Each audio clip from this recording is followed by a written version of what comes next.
I made a big mistake watching this at night. It's only, what, 9:48 p.m.? Oh, I made a huge mistake watching this at night.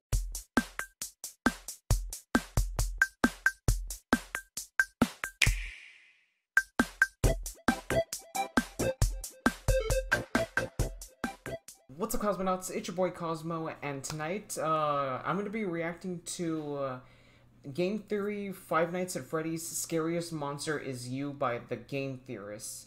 One of you guys on Instagram has recommended that I react to any Fnaf theory on the Game Theorists' channel, and after going through the playlist of his Five Nights at Freddy's theories, this could be his first one. It was made 5 years ago. It's got 23 million views. So, I thought, why not? Why not react to it? See what it's all about. Without further ado, let's do this. And the original link of the video will be at the very top of the description, by the way. Here we go.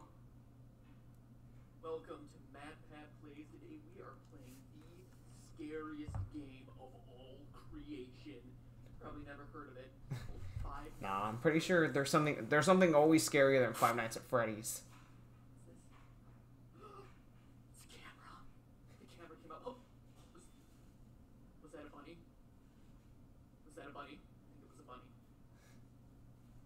Yeah, that's a bunny, duh. I'm so scared right now.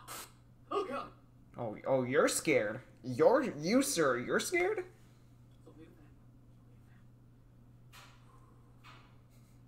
never played a game this intense. Oh god! Shut the doors, shut the doors, shut the doors.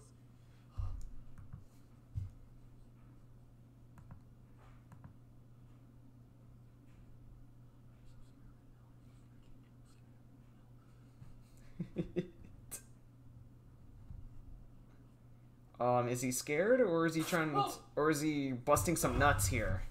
Just the fan. Just the fan. I don't know about you, but every time the camera makes the sound come up, I pee a little bit in my pants. Oh no, I'm pretty sure you do a little more than just pee in your pants. What? Isn't that not what you were doing a few seconds ago? Jump scare. Bunny rabbit jump scare. Really?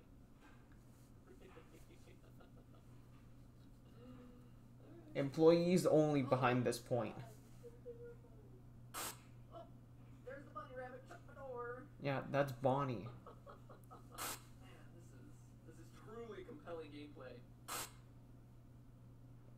Oh, you're at 10%, my guy, and you're at 5 a.m. You better hope you make it. I don't know if I'm gonna make it. Yeah, you better hope you make it. Don't get me, Freddy. Is this what it takes to get you done? Is that Golden Freddy? Okay, let me know in the comments down below if you guys played Five Nights at Freddy's. Have you ever gotten Golden Freddy before? Because I don't play it that much, but tell me how rare is it to get Golden Freddy in Five Nights in FNAF?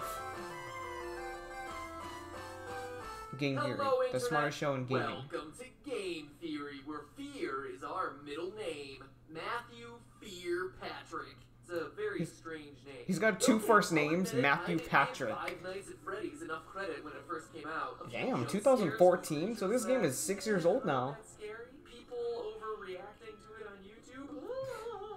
Meh, pass. But then when I asked, I remember those days, 2014, 2015. episode on the game on Twitter, so I began to dig a little deeper. Oh, Dig Dug. What I found was some of the most interesting storytelling, most intriguing mysteries, and most disturbing events I'd read about in a long time. Now, if you were just to play the game straight through 5 days, the story would actually come across as pretty superficial. You're the new night guard watching the security cameras at a Chuck E. Cheese-style restaurant called Freddy Fazbear's Pizza. 4 animatronics roam the halls at night because the owners don't want their servos to lock this up. ruined Chuck E. Cheese's for Can't me. let them near you, or else they'll kill you on the spot because you look like a naked endoskeleton. Ow, ow! Show them those circuits. Apparently, one of them bit someone back in '87.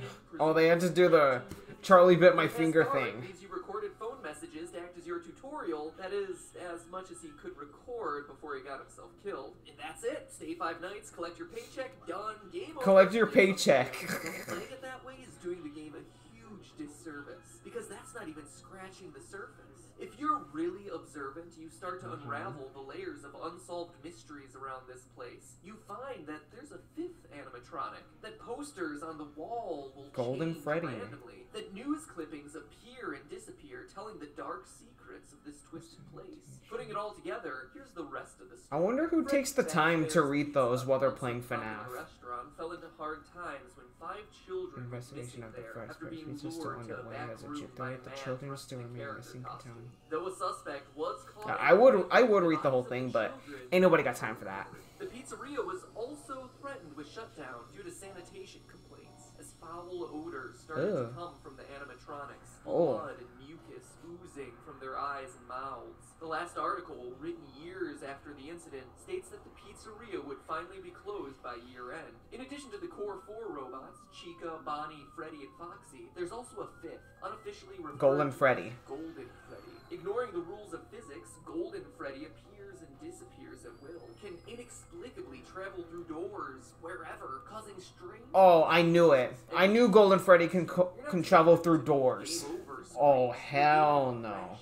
So that's unsettling. And there's also strange... I wonder when does Golden Freddy come out, or which night does he come out in? The place is indeed haunted by what we can only assume to be the spirits of the 5 lost children.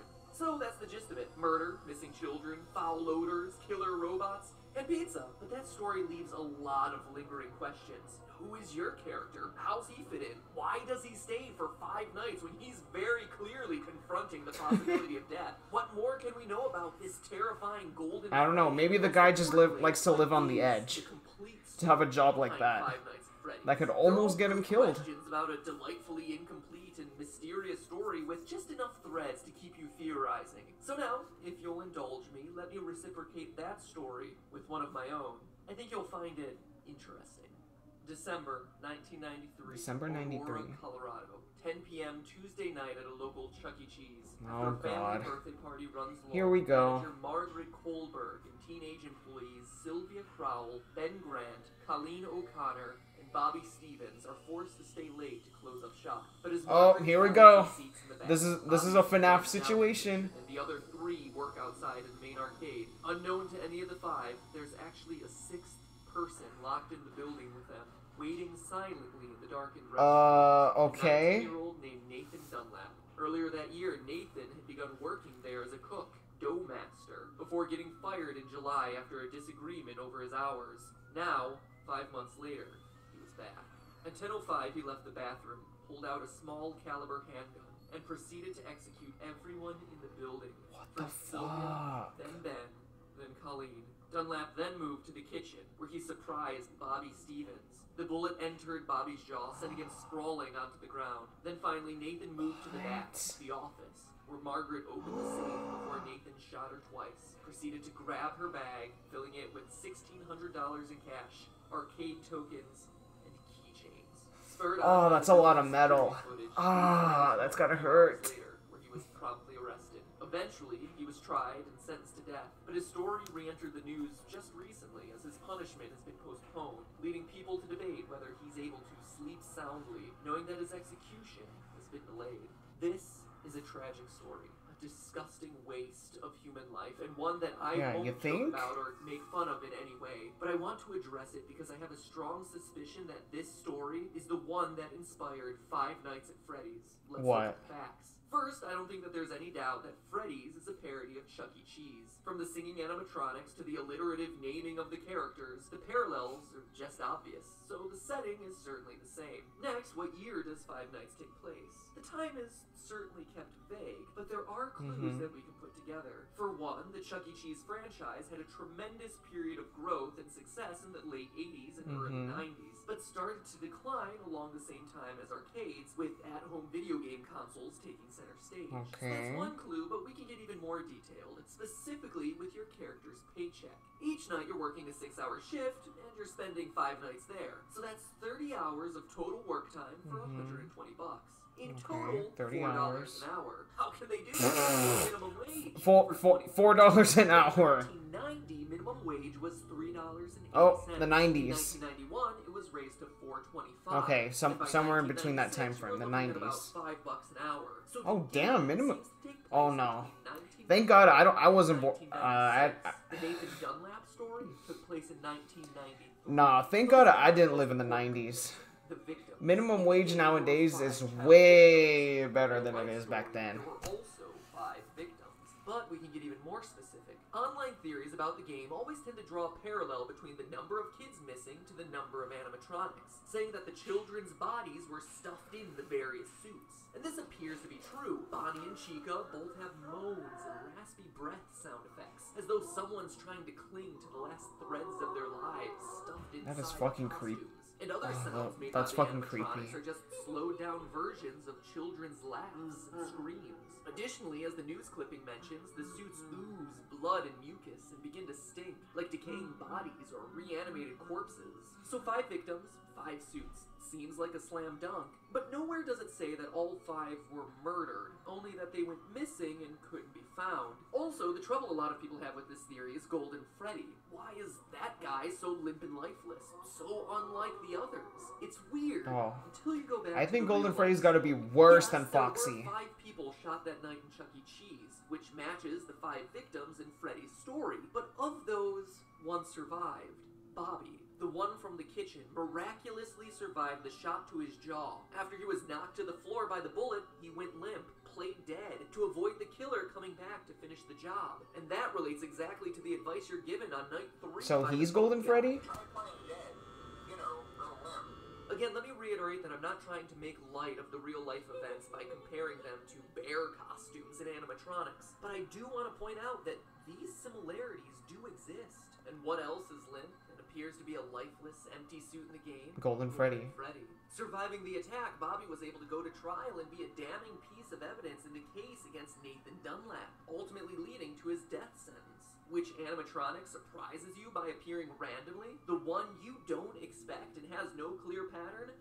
Golden Freddy. It's also worth mentioning that of all the cameras in the restaurant, one is always black, preventing you from seeing what's going on. That camera is located in the kitchen, leading many to assume it's where Golden Freddy hides. Which Maybe. just so happens to be the place Bobby I've always wondered why camera 6 was always so black so whenever I would play. Coincidence or source of inspiration? In fact, if you think about it, the behavior of the animatronics really corresponds with key features of each of the real-life story's victims. We just covered Golden Freddy and Bobby, but the rest have strange parallels too. Bonnie goes into the utility closet filled with floor cleaning supplies, the most prominent ones being a mop and a broom. It's probably one of the most random rooms in the game, until you consider that Ben, the second victim, was vacuuming at the time of the attack. Okay. Foxy is kept sequestered in So the back of the Bobby building, is behind Bonnie. the curtain. More aggressive than all the rest. Similar to the way Margaret, the Margaret is manager, was Foxy. in the back office counting receipts at the time of the murder, and her role as manager would inherently make her more aggressive or assertive. Sylvia Okay. was closest to the Sylvia? bathroom and was cleaning up the salad bar at the time of the attack. Chica So- walks past oh, the so bathroom she's and is Chica. associated with food. And Freddy,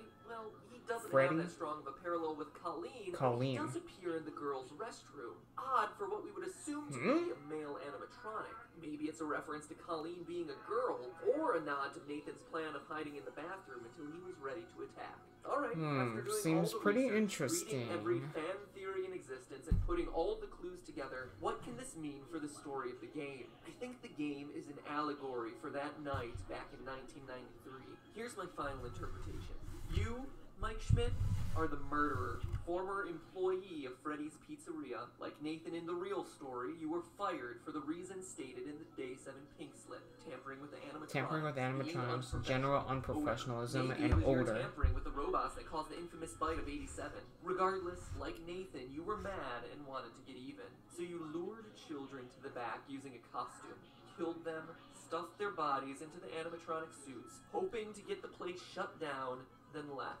Notice that the newspaper clippings never say it's an employee of the company luring the children away, but we know it must have been someone with access and knowledge of the employees only section of the building. And as the newspaper clippings clearly show, just like Nathan, you were caught almost immediately, captured on the security footage. You were arrested, tried, and convicted, forced now to live on death row. The Freddy's Pizzeria you work in now are just the nightmares that haunt you, taunting you every every night with the phrase, "It's me."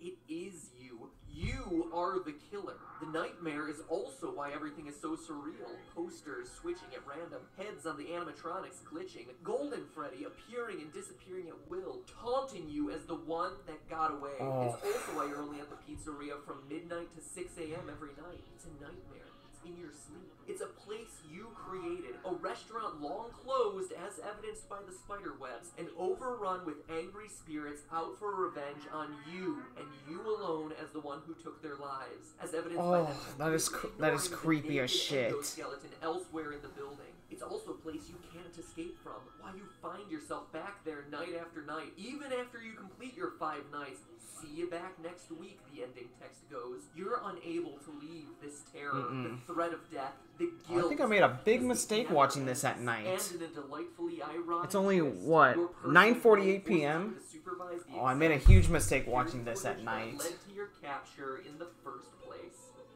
But hey, that's just a theory. A game theory. Sweet dreams. Oh god. I don't think I'm gonna be sleeping tonight. And mind you guys, I have work You know what tomorrow. October reminds me of? Traveling from door to door. I don't- to get free snacks on I don't know. I think I might have just have to call in tomorrow. Every month is like your own personal reverse Halloween, where you don't have to do anything and the snacks come to you at your door. Huh. Pretty awesome. No costumes required. The only thing that is required is that you scroll your mouse on down the screen and click the link in the description or type in naturebox.com/MattPat. Choose your 5 favorite snacks and bada bing bada boom, free trial box arriving straight to your door. No tricks. Or you can do all Postmates or treats. Uber Eats. Everybody uses that. Ain't nobody heard of Nature Box? Halloween would be no more Nature Box. That was super cheesy, I know. But seriously, their stuff is really good. So you should click the link in the description and check it out. And as always, thank you for supporting the sponsors who support us. It really does make a big difference on this channel for all us theorists. And now, if you'll excuse me, I need to go hide under the covers and rock myself to sleep. This episode was kind of creepy, and it's really dark. Yeah, you and me both. Never been good with the dark. So, I gotta go to bed in over 2 more hours. Because I gotta work tomorrow.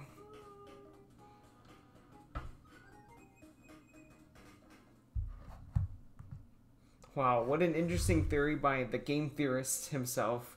Well, there you guys have it. That's my reaction to Game Theory Five Nights at Freddy's Scariest Monster Is You.